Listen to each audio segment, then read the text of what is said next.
So I've been uploading my course on Skillshare for about 4 years. I've created, launched, and scaled more than 28 different courses, taught more than 17,000 students, and generated tens of thousands of dollars in this platform, more than $36,000 from Skillshare with no followers starting out, no content creation experience. I was a complete beginner just like you. Now in this video, I'm literally holding nothing back. This is a huge video, probably the only video in the last videos you're ever going to need to watch regarding Skillshare and in general online course marketplaces, right? I'm sharing like every single secret that you need to know in order to find success there. This is the video that I wish I had when I was starting out because I learned everything through trial and error, but you guys have this video right here and you guys have me to coach you on how to find success in this platform. To give you more context, when I was starting out, I had absolutely no followers. Like I had 100 subscribers on YouTube, no content creation experience. I was very bad at talking to a camera. My microphone didn't even work, right? Again, I was just a kid, honestly. No crazy skills to teach. I was just a huge geek regarding cameras, lenses, and all that stuff. And I made it happen. So trust me, you can also do that. Right? Right now I'm a top teacher on Skillshare. Pretty much like every single course that I create gets featured on the platform and it gets sent like to an email to their clientele of more than 1.5 million students that they have, right? They love me there because I know exactly what a course should look like to find success on Skillshare. And guess what? I'm sharing exactly that in this video right here. So these are the key points that we're going to be covering, and if you understand all of these key points, I can almost guarantee that you will find success in this platform. So growing as an instructor on Skillshare, we're going to be starting by getting you accepted. We're going to be analyzing what it takes to be accepted on Skillshare, the process of submitting your video to get accepted, all that stuff. That's the most important thing. Then choosing a good topic to teach on Skillshare. What are the different topics? What is the profile of students that consume courses on Skillshare? Because guess what? It's completely different than the profile of students that consume courses on Udemy, for example. I didn't know that. Now you will. Then, creating the course. What it takes to create a course on Skillshare. What are the lessons? What is the anatomy of a lesson? How your lesson should look like in order to maximize your revenue potential on Skillshare. What is a class project? Why Skillshare asks for class projects? All that stuff are going to be answered. Then, dominating a market on Skillshare. Pretty much the single most important factor into maximizing your revenue. If I didn't dominate a market, I really don't know if I would have 17,000 students and more than $36,000 generated, right? The payment model on Skillshare, how to understand how to maximize your profits on Skillshare, right? What is their payment model? How do they pay their instructors? And finally, referrals, all right? How to make money from referrals on Skillshare. And my favorite part, which is more, better, faster. Right? What we focus on in my program, in which I just coach you on how to become course creators and how to monetize your knowledge through course creation. More, better, faster. All right, so buckle down. I have a candle right here to keep me relaxed through this whole video. Grab a notepad because this is going to be, again, a long video and I'm very, very excited to have you here. So let's start with the first point here. Getting accepted on Skillshare. Back in the day, there was a huge demand for teachers on Skillshare. And don't get me wrong, there's still a huge demand, right? Back in the day, people from Skillshare used to reach out to YouTubers and ask them to migrate like some of their content and to produce courses specifically for Skillshare, for the platform there. And indeed, many big YouTubers started creating courses and uploading them on Skillshare and funneling people from their, let's say, YouTube audience on Skillshare. And that used to work. Now, as more people like me understood the huge revenue potential of this platform, right? And as more and more people like understood that, okay, there's a serious platform, there is serious money to be made on Skillshare and we can be creating content there, right? They start having more and more teachers coming in. So right now they're in a point in which there is still a huge demand for teachers. That being said, they really want to filter out people that aren't that, first of all, educated, and second of all, like their content is bad. So they really don't want bad content inside the platform. The education part doesn't really matter because you can create courses tailored for beginners and not intermediate and experts, right? So still, like someone that's not that extremely educated can still create a course that's tailored for beginners, but your production value and your content needs to be at least kind of good, right? So bad content is filtered out. And how do they filter this out? They have an application process to get accepted on Skillshare. Now, during this application process, what you pretty much do is that you need to create one lesson. So you don't need to create a whole course. You need to create one lesson. It could be 1 to 2 minutes just for them to understand your teaching skills, your video editing skills, how you can structure a lesson, right? Your level of English, for example, how you can convey information to other people. All right, so you need to shoot a lesson, and then you need to just attach it to a form that they have in the Become a Teacher section on Skillshare. Right? It's very easy to follow the steps there. You just write also some stuff about the course you're planning to create and what type of creator are you and what you want to instruct and all that stuff. And this is how you apply on Skillshare. Now, this is not a hard process. It's something that all of my clients have done successfully, people that have worked with me, again, on a one-on-one basis. I usually advise people on how to do this, like how to nail this in the first time. Even if you don't get accepted in the first time, you can resubmit your application to become a teacher, right? That being said, here's just a very easy step-by-step guide on how to get accepted on Skillshare. So you need to create one lesson, again, not a whole course. It's good for you to already have outlined your course before applying to become a teacher on Skillshare. So make sure to just outline your course that you want to create, the class you want to create from ChatGPT, from your mind, right? Have it like written down in a notepad, and then move in lesson 1. So create lesson 1 before even being accepted as a teacher on Skillshare, and use this lesson to apply to be accepted as a teacher. So in general, how a lesson should look like, and we're going to be diving into this right here in point number 4. But how a lesson should look like is that the first segment of a lesson is that you directly talk to a camera. It's a headshot, if you will, of you directly talking to the camera and be like, hey, in this lesson we're going to be covering A, B, C, D, E. Welcome to this lesson. All right. Then the main part, which is usually a screen recording, it really depends on the type of course that you're creating. But if it's usually an informative course or you're demonstrating something, for example, video editing, coding, stuff like that, it's just you having a screen recording and also talking to the camera, right? So you pretty much screen record, if you will, your screen of the computer going through a PowerPoint presentation, and you're also like using a webcam or a camera to shoot the face of you in a small, let's say, box on the top left corner of the screen recording, right? So this is the main part of the course. You go through your PowerPoint slides, you elaborate on the topic, right? And then finally, there's a conclusive part in which, just like the introductory part, you talk directly to a camera for some seconds, and you're like, okay, cool. This was lesson 1. In this lesson, we covered A, B, C, D, E. In the next lesson, we're going to be covering E, F, G, for example. Okay, so this is how you shoot a lesson. These lessons are very easy to edit, and I have a course creation editing tutorial on this channel right here. They're extremely easy to edit. Trust me, even if you don't like have any content creation and video editing experience, you can definitely edit a course lesson yourself. Now, I'm not talking about like making it a insanely with a high, very, very high production value. That being said, it's very easy. Trust me, a complete beginner with no video editing experience can definitely edit a course lesson, because again, courses in general, right, they focus on information and on entertainment, and we're going to be talking about this in the profile of a Skillshare student in just a second. But people there are not that interested in being entertained and having like crazy graphics in the course and thumbnails and clickbait stuff and all that stuff, right? They need information. They're here for the information. So as long as you convey the information, video editing really doesn't matter, right?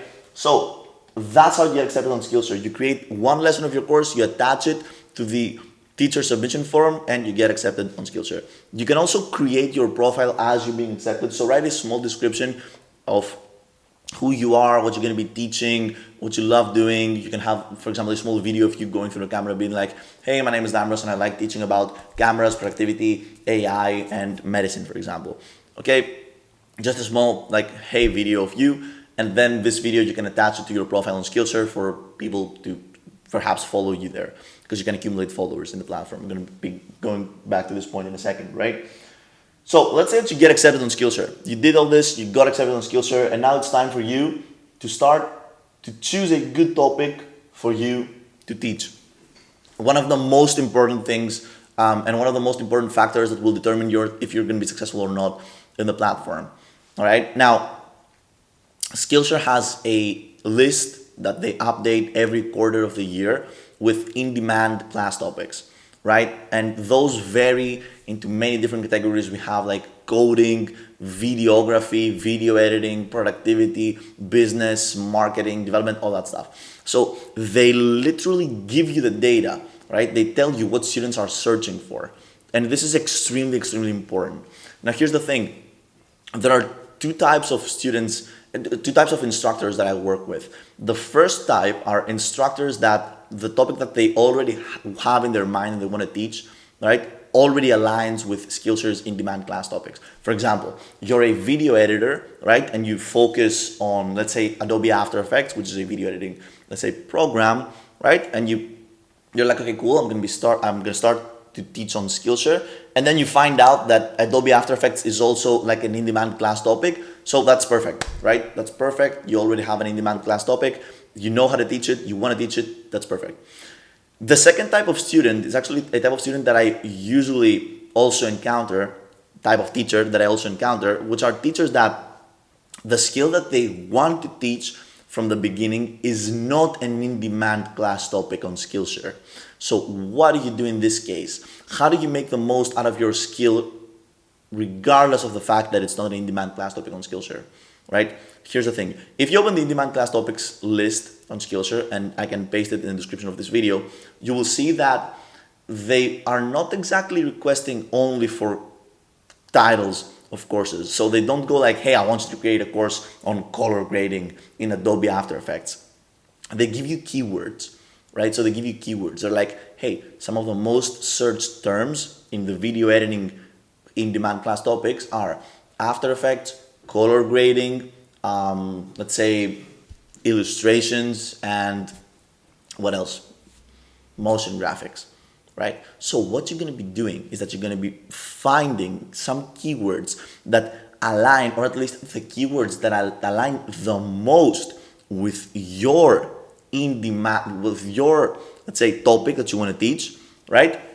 And you're going to be creating a course by combining the keywords of in-demand class topics with the topic that you want to teach, right? So again, it doesn't need to be exactly what Skillshare is asking for. What we're trying to do here is that we're going to add as many keywords as possible from the in-demand class topic list with the topic that you want to teach to maximize the potential of revenue of this topic. Now, let's say that it's cool, you have many skills, and you're open to teach a subject on Skillshare that will be the most profitable and will find the most success. So you want to take the in-demand class topic list from Skillshare and just create the best course that you can from there. What is the best way to generate income from this platform using the in-demand class topic list? The answer to this question is the following. You need to combine two different in-demand, let's say, class topic suggestions from like this in-demand class topic list. For example, let's say that Skillshare mentioned that AI is of high demand and ChatGPT, and video editing is also of high demand, and Adobe Premiere Pro. If you created a course on how to edit in Adobe Premiere Pro using AI and ChatGPT, this course will perform the best. And I can guarantee that because I've done this multiple times. Right? I've created using AI and ChatGPT for marketing on YouTube. YouTube marketing is a high in-demand class topic. AI and ChatGPT is a high in-demand class topic. Combine these two class topics and I had a course that was very, very successful. Right? Or using AI and ChatGPT to scale a personal brand. Personal branding is an in-demand class topic. AI and ChatGPT is an in-demand class topic. So I combined these two in-demand class topics and I found success in both of these markets. So this in general is how I want you to be approaching the topic selection on Skillshare. Focus on fulfilling what they're asking regarding in-demand class topics. I've created courses on in-demand class topics. I've created courses that are not in demand, and I could see a huge difference in the students that enrolled. Right? Trust me, if you follow the in-demand class topic list, I think I've covered this point a lot here, but if you follow the in-demand class topics list on Skillshare, you will find success. It's almost inevitable. All right? Let's move to this third point, which is actually the profile of Skillshare students. Because guess what? The profile of Skillshare students is completely different than the profile of students on Udemy and other online course marketplaces. In general, I want you to know that Skillshare is a platform that, yes, definitely, it's an online course marketplace. So people are there for the information. People are there to be educated. The profile of a student is of higher quality than a profile of a person that watches YouTube videos. No offense to you guys, all right? But let's say if there was a spectrum on how much people cared about information in online course marketplaces, Udemy would be up here because people on Udemy really just want information. They just care about information. That's why the quality of course on Udemy is a bit lower. All right. Right here, there are just short form people that consume short form content on YouTube, and they're just here for the entertainment. They don't care about information, low attention spans, all that stuff. Then there are people that consume, let's say, long form videos on YouTube, a bit higher attention span, right? And right here, there are Skillshare students. So here's the thing with Skillshare students. I want you to think that Skillshare is kind of a mid-ground between YouTube and Udemy. People there, yes, they care about information a lot. They're there to be educated. That's why they're not on YouTube and they're on Skillshare. That being said, they want your courses to be visually appealing and have great audio. So they also really kind of care about entertainment. It's not only purely to learn a new skill, as fun as it may sound. Skillshare isn't exactly made for people to just hop in, learn how to code, hop out.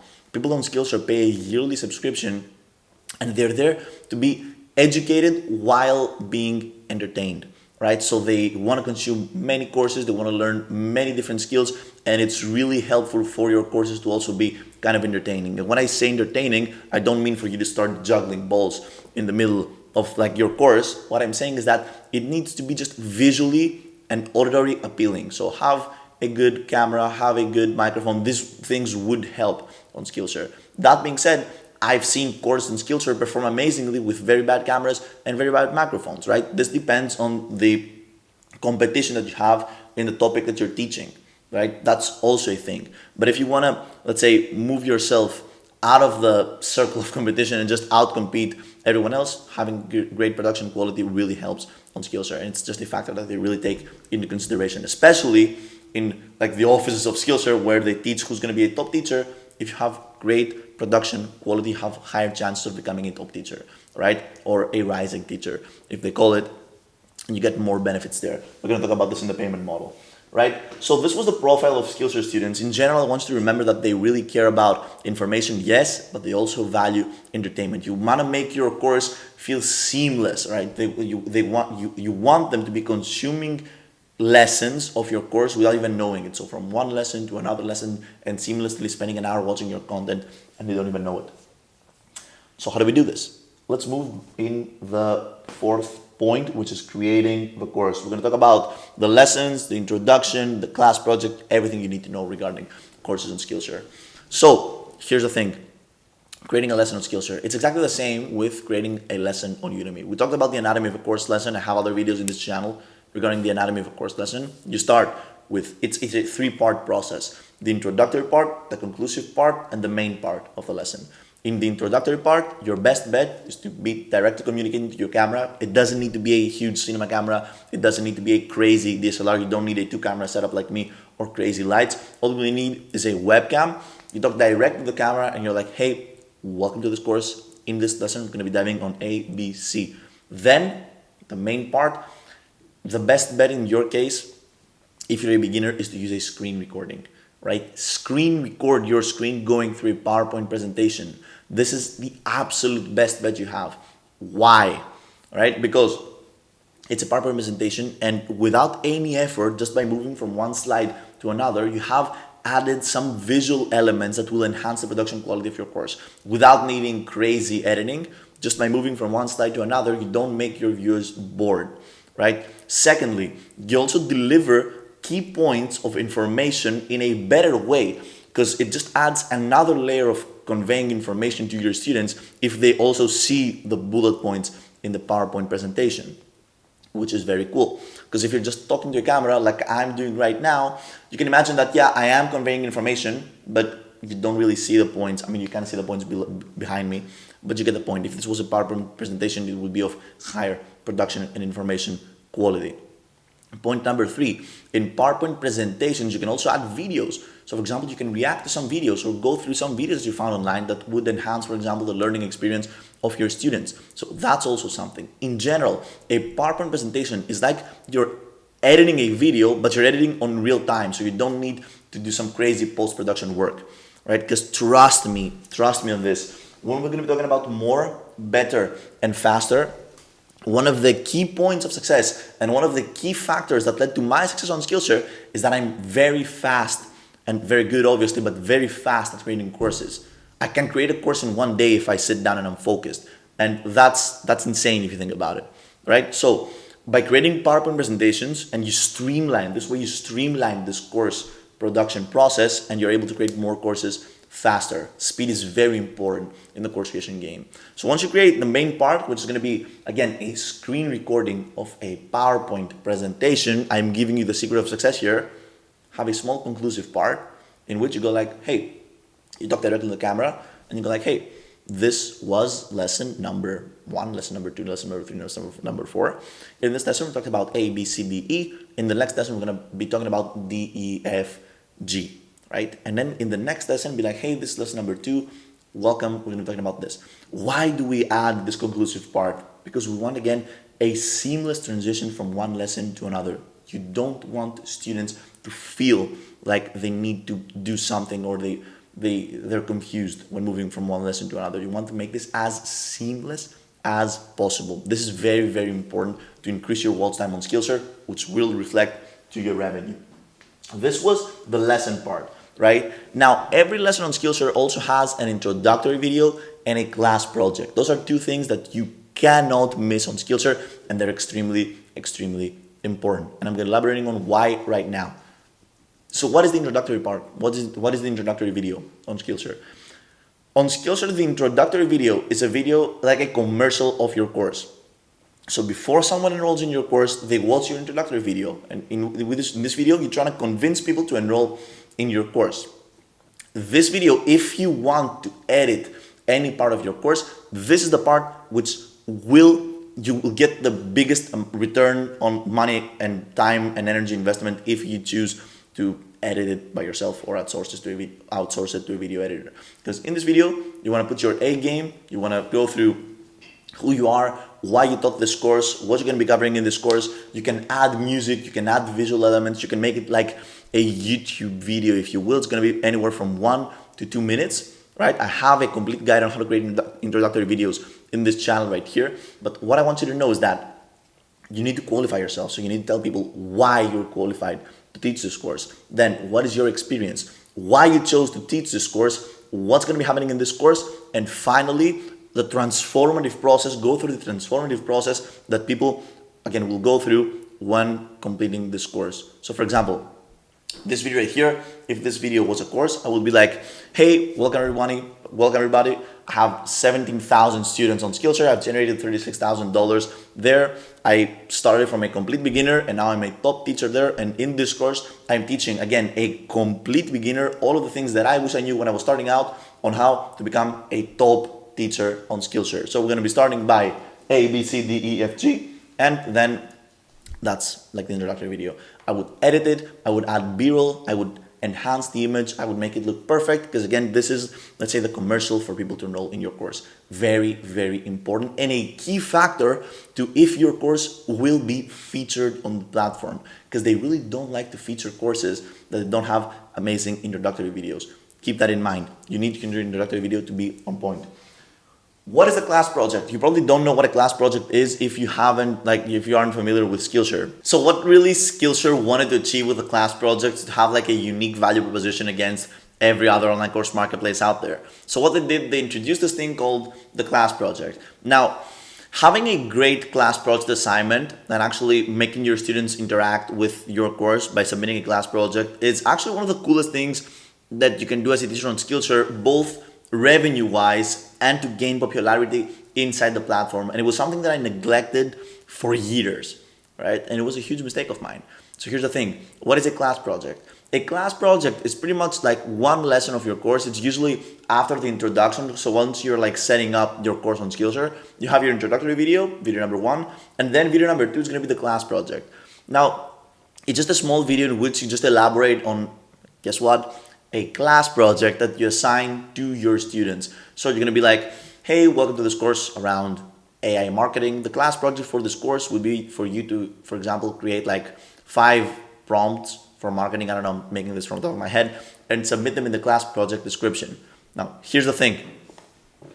The more people that submit a class project, right, your course will become more interactive, and the more movement you have inside your course, so the more class project submissions and all that stuff inside, it will boost your course inside intrinsically in Skillshare's algorithm. So in general, having a course with actionable steps inside, and if you actually tell people, hey, go ahead and submit class projects, and you start piling up more and more class projects, you will soon see that your course will perform better. Now here is some secret sauce. In the Skillshare's like latest update, they enabled students to sell digital products in the platform. And this is absolutely huge. Back in the day, if I wanted to sell digital products, and by the way, I have sold digital products and generated hundreds of dollars, if not thousands of dollars, from digital products that I sold through my Skillshare courses, you needed to take people out of Skillshare to do that. So for example, I would sell a course around AI on Skillshare, I would have it listed on Skillshare, and I would sell on Gumroad, for example, which is a digital product listing platform, I would have listed a prompt list, right? Completely for free, or for $7 or $10 or however you wanted, right? So I took people from Skillshare and they purchased my digital products elsewhere in another platform, which by the way is completely okay with their terms and conditions. Now what Skillshare has introduced is that you can actually have your digital products listed on Skillshare, so you can create a whole course around how to use these digital products, and you will be generating income from your course and also by selling these digital products. Now, why am I mentioning this in the Skillshare in the class project section and not the Skillshare payment model section? Because the class project, for example, an amazing idea would be to assign as a class project to your students to download your digital products and actually apply them in the class project. So also integrating your digital products in the class project is something very cool and something absolutely indicated. We're going to be talking about digital products in just a second on Skillshare, right? Sorry about this. All right, so this was the class project. Now let's move into point number 5, which is actually dominating a market on Skillshare. Dominating a market is something very profitable if you manage to do so, and something that, again, every Skillshare teacher, I guess, aspires to. That's something that I've done personally in the AI marketing space on Skillshare. I've created multiple courses there and dominated this part of Skillshare, right? And here's how to perform market research in general on Skillshare. They don't have that amazing tools for instructors, right? In general, Udemy has way better instructor tools than Skillshare. I want you to keep that in mind. This means that you need to do some, let's say, manual research on Skillshare to see what courses sell and what courses don't sell and where there are opportunities. So here's how I do my research. First of all, I dive down, right, a topic that I think that I would be interested in creating on Skillshare, right, in the search result of Skillshare.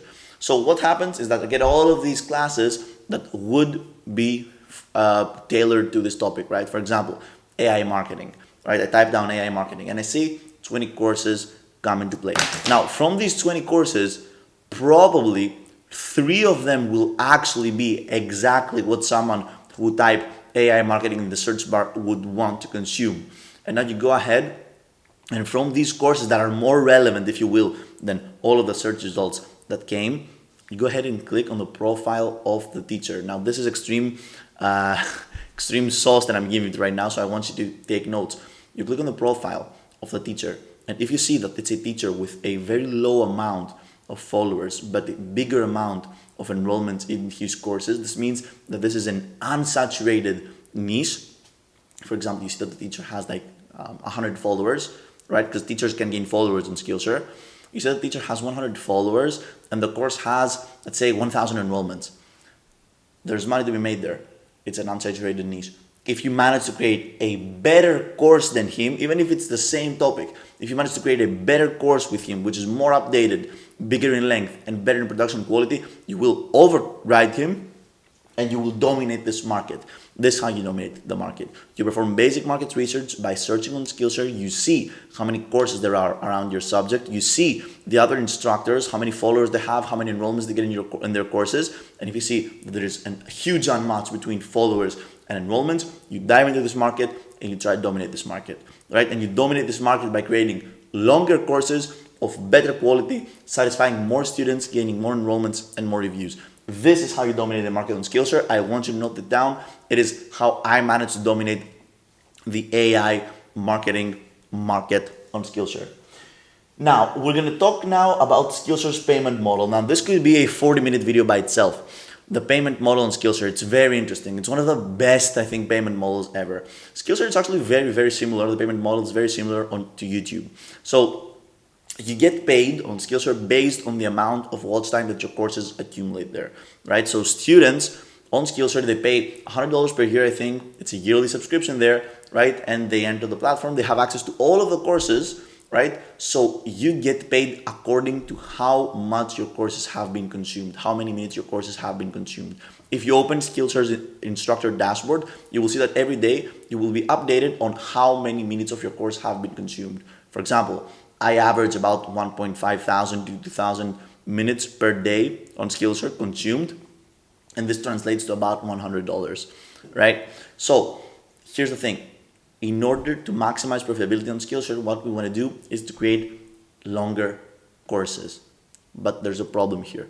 If you create longer courses that are not of top quality and your quality of the course gradually decreases, right, as the length keeps on going, this means that people will not be consuming your course, right? And you will not maximize the revenue potential from your course. So what we want to do here is that we want to create longer courses by keeping the quality, the production quality of our course, the quality of the entertainment, the quality of information up there throughout the course.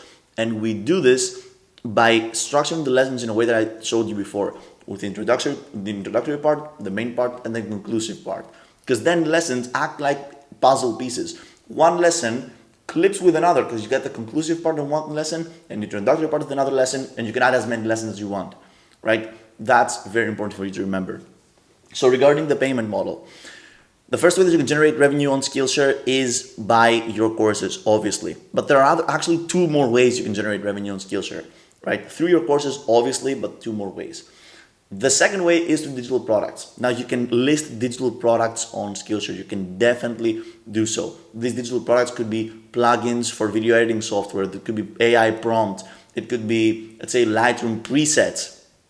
Anything that you can apply and you can create as a digital product, you can distribute through Skillshare. It's a new update and they're really pushing digital products, especially in the areas of illustration, right? They're really looking for products around illustration. They're really trying to push these products and generate sales through them, right? So creating a course, for example, around how to use a digital product that you will also be selling is just going to be amazing, because you're going to be generating income from your course and then you're also going to be selling the digital product. Now, another thing you can do on Skillshare is actually offer one-on-one coaching sessions through the platform integrated to Skillshare. So again, you can set up a one-on-one coaching link. I've done this personally on Skillshare, in which people pay you a certain amount of dollars that you will set per hour to gain 1 hour to speak with you regarding any topic that you will choose. That's very cool, because again, you can create a course and funnel people from this course to your one-on-one coaching on Skillshare, which is like absolutely amazing and very cool, and just another way to make money on Skillshare. So let's say complete Skillshare creator will have his courses, his lengthy courses, will have his digital products there, and will also have a one-on-one service, a one-on-one call option, if you will, to his profile. So you get like 3 different streams of income from Skillshare, which is amazing.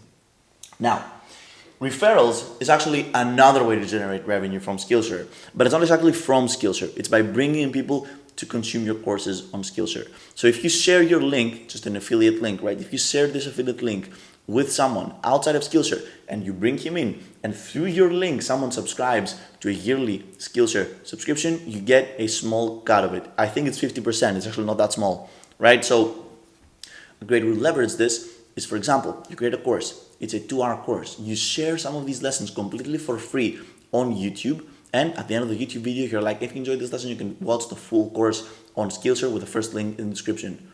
The first link in the description is the affiliate link to drive people from YouTube to Skillshare. And this is how you generate revenue from referrals. Now, this makes absolute sense. Now, before we move into the final piece of the puzzle here, which is more, better, and faster, I want to talk about a new update on Skillshare that I personally know, because, again, I've been going through the calls that we have as top teachers inside there, and I can give you this information, right? And this is that Skillshare is actually promoting nowadays shorter classes there.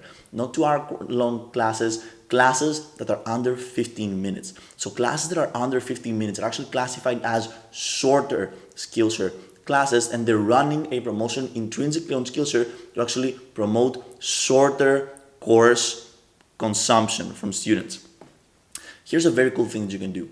Imagine that you have, let's say, some 5 hour courses uploaded on Skillshare. So you spend all this time and energy, you've created a 5 hour course, right? And you want to drive more people to this course. What you can do there is to create smaller courses in which you cover one aspect of this 5 hour course. And at the end of the small course, you're like, hey guys, if you enjoyed this course, you can check out the 5 hour masterclass that I have in my channel on Skillshare. So again, it's just another way to bring traffic to your longer courses by leveraging the fact that these shorter courses will gain more traffic and more audience to consume them, right? If that makes sense. So you're riding the wave of shorter Skillshare classes to bring more eyeballs to your longer classes on Skillshare. This is something that I've personally tested and it works, right? Now we're moving to the final point here, which is more, faster, better. Those are the 3 things that you should be doing if you want to scale, let's say, exponentially on Skillshare like I did.